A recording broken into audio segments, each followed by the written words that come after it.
बिस्मिल्लाहिर्रहमानिर्रहीम। अस्सलाम वालेकुम दोस्तों। मेरी ये वाली वीडियो स्किज़ोफ्रेनिया के बारे में तफसीली वीडियो है। ये बेसिकली एक सीरियस किस्म की मेंटल इलनेस है, जिसमें जो मरीज़ इसका शिकार हो जाते हैं वो जो ना जो रियलिटी को बिल्कुल एबनॉर्मली जो है ना इंटरप्रेट करते हैं। स्किज़ोफ्रेनिया जो है उसमें बहुत सारी जो ना कम्बिनेशन ऑफ सिम्टम हो सकती हैं, जैसे हेलुसिनेशन होगी, यानी मुख्तलिफ़ तरह की आवाज़ें सुनाई देंगी, डेल्यूजन हो जाते हैं, फिर बहुत ज़्यादा जो उनकी थिंकिंग जो है ना वो एबनॉर्मल हो जाती है, जिसकी वजह से उनकी जो डेली लाइफ डिस्टर्ब हो जाती है और बिल्कुल ये डिसेबलिंग किस्म की बीमारी हो सकती है। और जो लोग स्किज़ोफ्रेनिया का शिकार होते हैं वो तकरीबन उनकी लाइफ लॉन्ग ट्रीटमेंट चलती है। लेकिन यह है कि इसमें अगर जल्दी ट्रीटमेंट हो जाए तो सिम्टम्स जो है ना इसकी खासी कंट्रोल हो सकती हैं, इससे पहले कि मतलब शदीद किस्म की कॉम्प्लिकेशन हो जाए। अच्छा, इससे पहले मैंने इसके बारे में शॉर्ट वीडियो अपलोड की थी, उम्मीद है आपने देख ली होगी। अब मैं आज इसके बारे में जो है ना पूरी तफसील से बात करूँगा, तो ये वीडियो जो है ना थोड़ी लंबी हो सकती है, क्योंकि ये बीमारी जो है ये काफ़ी कॉमन है। और इस पे मैं चाहता हूँ कि इस पे आप गौर से मेरी बातों को सुने, ठीक है। तो सबसे पहले तो जो है ना इसकी मैं सिम्टम यानी अलामात बता देता हूँ। तो इसमें यह ना कि इसकी जो बड़ी एक तरह की मुख्तलिफ़ तरह की प्रॉब्लम हो जाती हैं, आपकी मतलब सोच में जो पेशेंट्स होते हैं, जिसको हम कॉग्निटिव प्रॉब्लम कहते हैं। फिर उनके बर्ताव और रवैयों में चेंज आ जाती है, फिर ज़ाहिर है उनकी जो इमोशनल चेंज आ जाती है। और इसकी जो साइन सिम्टम जो है ना पेशेंट टू पेशेंट वेरिएट करती हैं, लेकिन ये कि आमतौर पे जो है ना वो इसमें डिल्यूजन होते हैं, हेलुसिनेशन होती है, और जो ना उनकी जो स्पीच है ना वो बड़ी मतलब जब वो बात करते हैं तो बड़ी डिसऑर्गेनाइज स्पीच होती है। और फिर ज़ाहिर है उनका जो है जो काम करने की एबिलिटी जो है ना वो उसमें बहुत नेगेटिव असर पड़ता है। तो अब मैं एक एक जो सिम्टम है उसकी ज़रा वो अलग से डिस्कस कर लेता हूँ, ताकि आपको सही तरह समझ आ जाए। तो सबसे पहले तो मैं डिल्यूजन का बताता हूँ। डिल्यूजन बेसिकली एक तरह के मतलब गलत किस्म के बिलीव्स होते हैं, जो रियलिटी पे बेस नहीं होते। मिसाल के तौर पे आपको मतलब जो पेशेंट जो स्किज़ोफ्रेनिया के होते हैं उनको ये सोच आ सकती है कि उनको कोई जो है ना कोई नुकसान पहुंचाने वाला है, ठीक है, या हरास कर रहा है, ठीक है। हालांकि ऐसा मतलब रियलिटी में नहीं होता। फिर यह कि उनको ये लगता है कि कुछ कमेंट्स जो है ना या कोई ख़ास किस्म के जेस्चर जो है ना सिर्फ उन्हीं पे लोगों ने वो किए हैं। इसके अलावा फिर यह कि बहुत ज़्यादा आपको जो ना एक मतलब वो ऐसे आपको वो लग सकता है कि आपको जो ना बहुत आपकी कोई अंदर बहुत ज़्यादा ख़ास किस्म की सलाहियतें हैं, ठीक है। या मतलब जो ना पेशेंट ये कहते हैं कि जी मैं बहुत मशहूर आदमी हूँ। इसके अलावा फिर यह कि वो ये बताते हैं हमें पेशेंट के जो ना फ़लाँ बंदा मिसाल के तौर पे जो है ना कोई लड़का ये कहता था जी फ़लाँ लड़की जो है ना मेरे से मोहब्बत करती है, हालांकि वो मतलब रियलिटी में ऐसा नहीं होता, ठीक है। या फिर यह कि वो ये कह सकते हैं जी कोई बहुत बड़ी मुसीबत आने वाली है। और ये जो डिल्यूजन है ना, ये जो स्किज़ोफ्रेनिया के बहुत सारे पेशेंट्स में होते हैं। अच्छा, दूसरी सिम्टम भी बहुत इंपॉर्टेंट, जिसमें क्या हेलुसिनेशंस होते हैं। इसमें ये हेलुसिनेशन बेसिकली इसका ये मतलब है कि उनको कुछ ऐसी चीज़ें दिखाई देती हैं या सुनाई देती हैं जो एक्चुअली होती नहीं हैं। और मतलब जो है कि उनको एक तरह की फुल फोर्स होती है ऐसी चीज़ों की। और मतलब उनका जो नॉर्मल एक्सपीरियंस एक तरह का उनको लगता है कि ये नॉर्मल एक तरह का वो इनकी लाइफ का वो है पार्ट, ठीक है। और इसमें एलुसिनेशन मतलब विजुअल भी हो सकती हैं, ऑडिटरी भी हो सकती हैं, लेकिन जो उनको जो आवाज़ें मुख्तलिफ सुनाई देती हैं वो जो सबसे कॉमन जो ना इनकी एलुसिनेशन की वो जो कंप्लेंट होती है। अच्छा, फिर यह कि तीसरी कंप्लेंट जो है कि वो डिसऑर्गेनाइज किस्म की थिंकिंग आ जाती है, मतलब उनकी जो जब बोलते हैं तो बहुत बड़ा उनको अक्सर जो लफ्ज़ जो है ना वो उनको मतलब वो मिक्स कर जाते हैं और पता ही नहीं चलता दूसरे के वो क्या कह रहे हैं, ठीक है। कोई उनसे क्वेश्चन पूछे तो वो सही तरह जवाब नहीं दे सकते या आधा जवाब देंगे।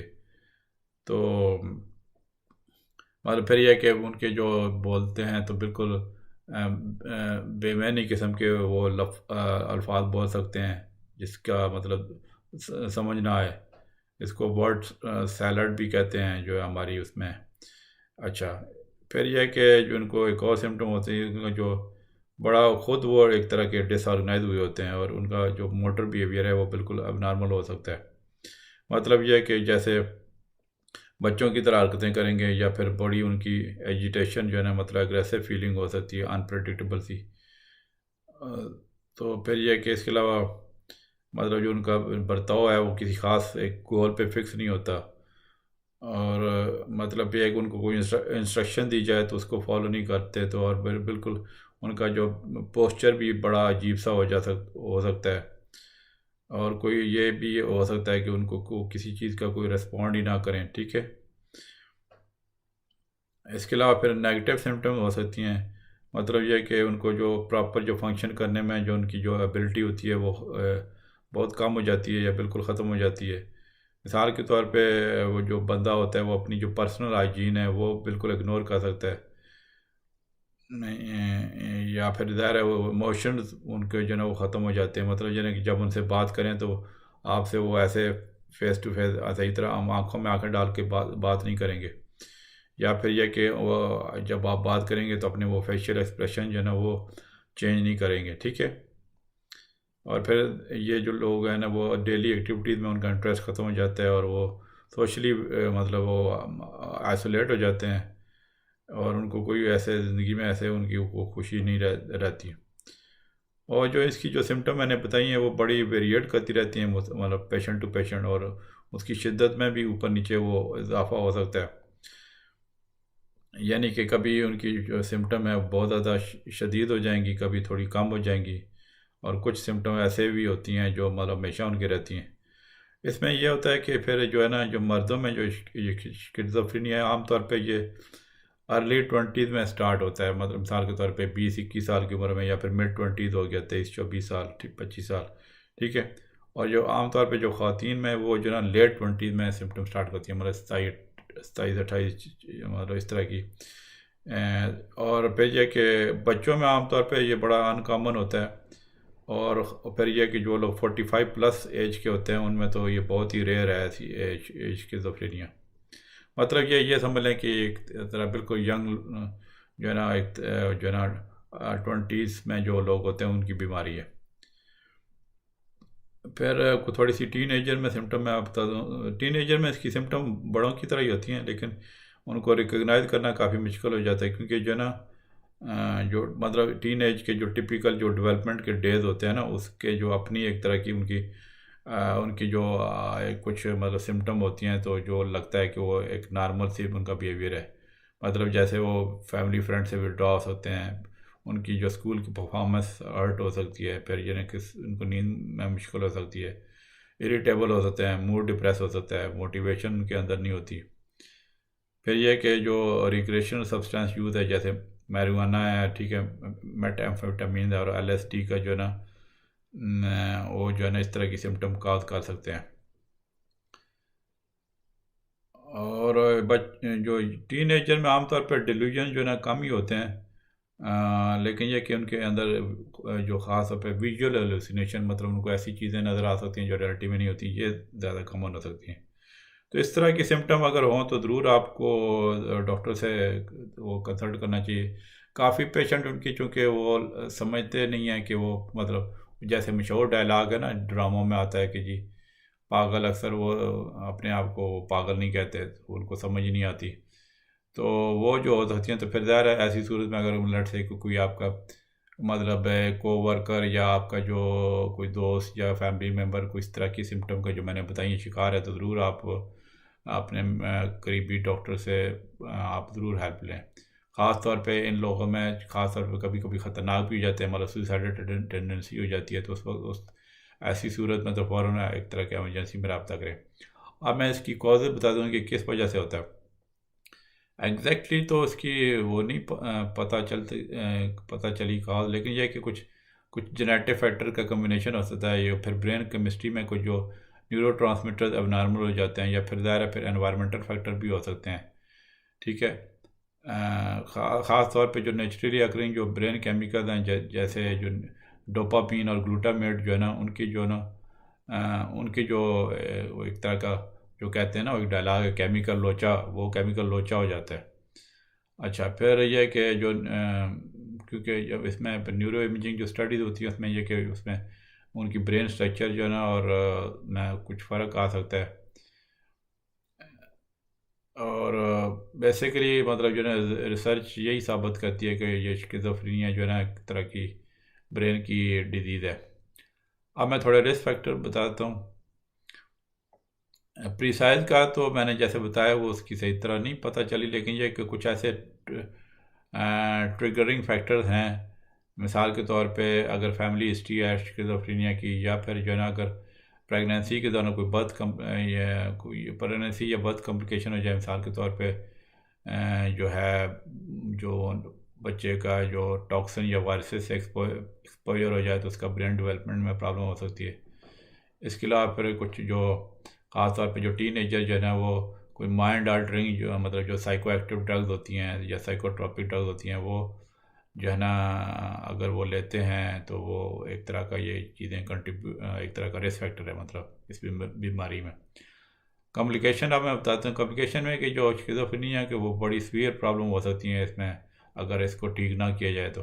उसमें ज़ाहिर है जो चूँकि मेंटल इलनेस है तो ऐसे लोग सुसाइड कर सकते हैं, अटेम्प्ट कर सकते हैं, या उनको ख्याल आते ऐसे आते हैं। इसके अलावा फिर एनजाइटी रिलेटेड डिसऑर्डर हो सकते हैं, ऑब्सेसिव कंपल्सिव डिसऑर्डर उनको हो सकता है, फिर डिप्रेशन का वो शिकार हो सकते हैं मजीद, मतलब पहले ही उनको जो है ये बीमारी है तो और डिप्रेशन हो सकता है। फिर यह है कि वो अल्कोहल और दूसरी ड्रग्स का अब्यूज़ ख़ास तौर मतलब जो है ना वो शुरू कर सकते हैं, निकोटीन का भी अब्यूज़ कर सकते हैं। फिर ज़ाहिर है वो काम वो नहीं कर सकते, अपने कॉलेज स्कूल में जाने में उनको मुश्किल हो जाती है। फिर ये कि फाइनेंशियल प्रॉब्लम और होमलेसनेस हो सकती है, सोशल आइसोलेशन हो सकती है, ज़ाहिर लोग उनसे दूर भागते हैं। कभी कभी उनका एग्रेसिव बिहेवियर भी हो जाता है, हालांकि इतना कॉमन नहीं है। अब मैं थोड़ा प्रिवेंटिव मेजर प्रिवेंटिव मेजर उसका कोई शॉर्ट वे नहीं है इसके प्रिवेंशन का, लेकिन ये कि अगर आपको डॉक्टर ने ट्रीटमेंट दी है तो वो जो है ना आप उस पर स्टिक रहें, ताकि आपकी जो सिम्टम जो है ना और वो मतलब ज़्यादा ख़राब ना हो। ठीक है। अच्छा, अब मैं आपको जो है बताता हूँ कि जो है ना जब पेशेंट्स जो हमारे पास आते हैं तो हम कैसे उनको डायग्नोज करते हैं। उसमें ज़ाहिर है जब उसका कंप्लीट फिज़िकल एग्ज़ाम होता है पेशेंट का, और फिर हम कोशिश करते हैं कि कोई और मेंटल डिसऑर्डर इससे मिलता जुलता है वो उसको रूल आउट करते हैं। मिसाल के तौर पे कोई सब्सटेंस अब्यूज़ का केस तो नहीं, क्योंकि उसमें भी ऐसी सिम्टम हो सकती हैं। ठीक है। तो इसमें फिर यह है कि कुछ टेस्ट वगैरह भी आ जाते हैं, मतलब कुछ किसी तरह सिमिलर कंडीशन हो, मिसाल के तौर पे अल्कोहल और ड्रग्स की स्क्रीनिंग कर सकते हैं। इसके अलावा फिर imaging studies MRI CT scan भी ले सकते हैं। फिर साइकेट्रिक एवेल्यूएशन होती है, मतलब ज़ाहिर है वो जो पूरा एक लंबा चौड़ा साइकेट्रिक जो है असेसमेंट होती है पेशेंट की, उसमें यह उसके ज़ाहिर है उसके थाट्स, उसके मूड्स, उसके उसके बारे में जानने की कोशिश करते हैं। फिर डिलूजन और हेलुसिनेशन, सब्सटेंस अब्यूज़ और इस तरह की चीज़ें पूछते हैं। ठीक है। और फिर यह कि जब हम सारी असेसमेंट कर लेते हैं तो जो जो ये अमेरिकन साइकेट्रिक एसोसिएशन का जो एक क्राइटेरिया है, diagnostic and statistical manual of mental disorder DSM-5, उसके मुताबिक फिर हम इस बीमारी को डायग्नोज करते हैं। अब मैं आपको इसकी ट्रीटमेंट बताता हूँ। इसकी तो जैसे मैंने शुरू में बोला लाइफ लॉन्ग ट्रीटमेंट चलती है, इवन अगर जो सिम्टम जो है ना कम भी हो जाए तो मतलब जो है ना इसकी मेडिकेशन बहुत इंपॉर्टेंट है इस बीमारी में। और फिर साइको सोशल थेरेपी जो है ना इसकी मैनेजमेंट में जो है ना वो इम्पॉर्टेंट रोल प्ले करती हैं। फिर कुछ जो पेशेंट डेंजरस को इस तरह के होते हैं या इमरजेंसी सिचुएशन हो जाए तो फिर ज़ाहिर उनको अस्पताल में दाखिल करना पड़ सकता है। तो इसकी आमतौर पर साइकाट्रिस्ट ट्रीटमेंट करते हैं। फिर एक तरह की पूरी टीम होती है, मतलब साइकोलॉजिस्ट भी इन्वॉल्व हो सकता है, social worker, psychiatric nurse involve होती है, फिर केस मैनेजर उसमें इन्वॉल्व होता है जो ताकि सारा वो जो केयर जो है ना कोऑर्डिनेट करने के लिए। तो ऐसी जो एक तरह की प्रॉपर जो टीम होती है वो कुछ क्लिनिक्स में अवेलेबल होती है ऐसे पेशेंट के लिए। अब मैं इसकी कुछ मेडिकेशन बता देता हूँ। मेडिकेशन इसमें बहुत ज़्यादा इस बीमारी स्किज़ोफ्रेनिया में बहुत ज़्यादा अहम रोल प्ले करती हैं। ठीक है। और ज़ाहिर है एंटी साइकोटिक मेडिकेशन इसकी बहुत ज़्यादा इम्पोर्टेंट वो मेडिसिन है।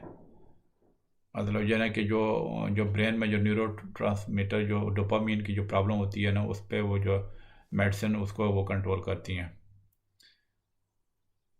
अच्छा, उसमें फिर यह कि ये मेडिसिन का जो है ना वो डॉक्टर जो है वो कोई मतलब डिफरेंट वो चेंज भी कर सकते हैं। कहीं भी जो है ना वो एक तरह की कम्बिनेशन में यूज़ करते हैं, डिफरेंट डोजेज भी यूज़ करते हैं, और कुछ एंटी डिप्रेशन और एंटी मेडिकेशन भी ज़रूरत पड़ सकती है। तो आमतौर पे इसके काफ़ी हफ्ते लग जाते हैं। मतलब साइकेट्रिक मेडिसिन आमतौर पे ना ये नहीं होता कि आप वो मेडिसिन, हाँ कुछ अर्जेंट केसेस में जो इंजेक्शन लगा देते हैं उनकी अलग बात है, लेकिन यह है कि आमतौर पे जो ओरल मेडिकेशन है वो कई हफ्ते मतलब उनकी सिम्टम जो है ना वो इम्प्रूव मतलब करने में एक तरह की वो लग जाते हैं मेडिकेशन से, ठीक है। तो फिर ज़ाहिर है इन मेडिसिन के साइड इफ़ेक्ट होते हैं, तो जो स्किज़ोफ्रेनिया के पेशेंट्स हैं वो कभी कभी उनको यूज़ करने में उनको वो मुश्किल पेश आ सकती है।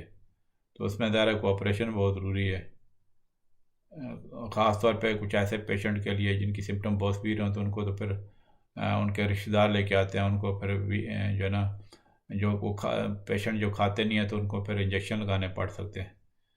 तो इसमें जो मेडिसिन जो आमतौर पे यूज़ होती हैं, जो नई जो लेटेस्ट मेडिसिन आई है ना जिसको हम सेकंड जनरेशन एंटीसाइकोटिक्स कहते हैं, वो जो है इसमें ज़्यादा यूज़ होती हैं क्योंकि जो साइड इफ़ेक्ट्स कम होते हैं। अच्छा, उसमें कुछ मैं मेडिसिन की आपको मैं बता देता हूँ एग्जांपल। उसमें एरीपेप्राजोल आ जाती है जो अबिलिफाई के नाम से आती है। एसिना पैन एक मेडिसिन है जो सेफरस के नाम से आती है। फिर कैरिप्राजीन है जो रेलर के नाम से आती है। क्लोजापीन है क्लोजारेल के नाम से आती है, ठीक है। ओलेंजापीन है जो जिप्रेक्सा के नाम से आती है। क्विटियापीन है जो सेरिक्विल के नाम से आती है। तो इस मतलब रिस्पेरिडोन है जो रिस्पेरिडोल के नाम से आती है। इसके अलावा फिर फर्स्ट जनरेशन मेडिसिन भी कुछ लोग पेशेंट में वो ख़ास तौर पे जिनका क्योंकि उनके वो इतनी वो सस्ती होती हैं थोड़ी, तो जो जो लॉन्ग टर्म पेशेंट के लिए जो मतलब ट्रीटमेंट के लिए वो कंसिडर की जा सकती हैं। लेकिन यह कि इसमें फर्स्ट जनरेशन उनके जो साइड इफ़ेक्ट काफ़ी हो सकते हैं, जो ख़ास तौर पे उनका एक जो मूवमेंट डिसऑर्डर का साइड इफ़ेक्ट है जिसको हम टायरडेव डिस्काइनेरिया कहते हैं। तो जो मतलब वो कभी कभी कुछ केस में रिवर्सिबल नहीं होता, मतलब इरिवर्सिबल हो जाता है। तो वो जो है ना ये जो फर्स्ट जनरेशन में एंटीसाइकोटिक्स में ये उसका साइड इफ़ेक्ट हो सकता है। लेकिन ये कि कुछ जगहों पे अभी भी यूज़ होती हैं। इसमें फिर जैसे मैं ड्रग बता देता हूँ जो बड़ी फेमस ड्रग है क्लोरप्रोमादीन जो लाजेक्टल के नाम से आती है। फिर फ्लूफेनाजीन है, हेलोपेरिडोल है, ठीक है। और तो मतलब ये जैसे मैंने बताया ना कि लॉन्ग टर्म ट्रीटमेंट क्योंकि ये चीपर होती हैं तो लॉन्ग टर्म ट्रीटमेंट के लिए ये इनको दिया जा सकता है। इसके अलावा फिर जो लॉन्ग एक्टिंग जो इंजेक्शन आते हैं एंटीसाइकोटिक मेडिसिन मेडिसिन के उसमें इंट्रामस्कुलर और सबकुटेनियस इंजेक्शन लगाए जा सकते हैं। आमतौर पे ये हर 2 हफ्ते या 4 हफ्ते बाद लगाए जा सकते हैं, मतलब डिपेंड करता है कि कौन सी मेडिकेशन है। इसमें फिर जो कॉमन में इंजेक्शन की कुछ मिसालें दे देता हूँ। एपिप्राजोल जो है बिलीफाई का इंजेक्शन आता है, जो मतलब जो है मतलब एपिप्राजोल जो जेनेरिक नेम है, फिर बिलीफाई जो ट्रेड नेम के आता है, फिर मिल्टेना के नाम से भी ट्रेड नेम की आती है ये दवा। फिर फ्लूफेनाजीन डेकोनोएट आ जाती है इसमें एक इंजेक्शन। फिर हेलोपेरिडोल डेकोनोएट का इंजेक्शन आ सकता है, ठीक है। रिस्पेरिडोन का इंजेक्शन इसमें आ सकते हैं। फिर ज़ाहिर है इसमें फिर साइको सोशल इंटरवेंशन होती हैं ऐसे पेशेंट के लिए, मतलब ना सिर्फ मेडिकेशन बल्कि साइकोलॉजिकल और सोशल जो है ना इंटरवेंशन के ज़रिए पेशेंट को ट्रीट किया जाए। तो उसमें इंडिविजुअल थेरेपी भी आ सकती है ताकि आपके थॉट पैटर्न को नॉर्मलाइज किया जाए, ठीक है। फिर उसमें हम बताते हैं कि स्ट्रेस से कैसे कोप करना है। इसके अलावा फिर सोशल स्किल ट्रेनिंग दी जा सकती है, मतलब ताकि उनकी पेशेंट की कम्युनिकेशन और सोशल इंट्रैक्शन इंप्रूव हो जाए, उनकी डेली एक्टिविटीज़ मतलब बेहतर हो जाए। फिर फैमिली थेरेपी भी दे सकते हैं, मतलब यह कि जो फैमिलीज स्किज़ोफ्रेनिया के पेशेंट्स को डील कर रही होती हैं उनको हम एक तरह की सपोर्ट और एजुकेशन प्रोवाइड करते हैं। फिर यह कि उसमें रिहेबिलिटेशन और सपोर्टेड एम्प्लॉयमेंट भी आती थी काफ़ी, जो ख़ासतौर पर डेवलप कंट्री में कि ऐसे पेशेंट को सोशल आइसोलेशन से बताया जाए, उनकी जॉब वगैरह की हेल्प की जाए और इस तरह की चीज़ें आ जाती हैं। फिर कुछ केस में सीरियस केस में हॉस्पिटल भी जैसे मैंने बताया वो करना पड़ सकता है। इसके अलावा फिर यह है कि जो मेडिसिन पे जो पेशेंट रिस्पॉन्ड नहीं करते उनको इलेक्ट्रो कंसल्टिव थेरेपी मतलब ECT भी लगाई जा सकती है, ख़ास तौर पे ऐसे पेशेंट जिनके साथ डिप्रेशन का भी शिकार है, ठीक है। यानी जो आम लफ्ज़ों में कहते हैं कि बिजली लगा दी है उसमें ब्रेन को, तो वो जो है ना ये कुछ ऑप्शन हैं। उम्मीद है कि ये मेरी वीडियो आपको पसंद आई होगी। इसके बारे में कोई क्वेश्चन है तो ज़रूर कमेंट्स में पोस्ट कीजिएगा। ओके जी, अल्लाह हाफिज़।